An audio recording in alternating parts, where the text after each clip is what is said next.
Jotend kanise duto pachoka mondo ne ni kanise ok otigo kaka paw rombe mag siasa mag akwede, tulo kod timbe mag odhi kare.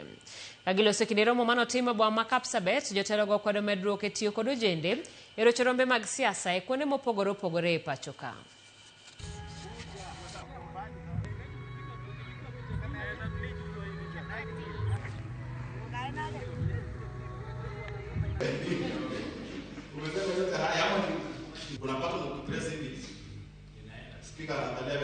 Hivi majuzi tumeona wanasiasa wengi wakitumia madhabahu ama altar ama mahali tunafanyia ibada zetu mbalimbali kuitupa maneno ambayo sio mzuri.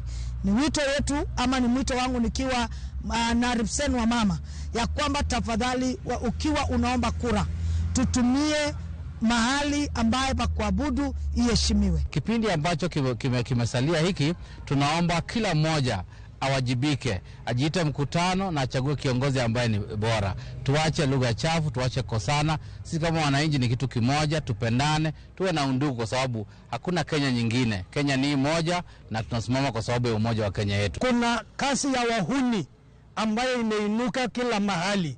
Naomba serikali watumie mkono wao wa sheria.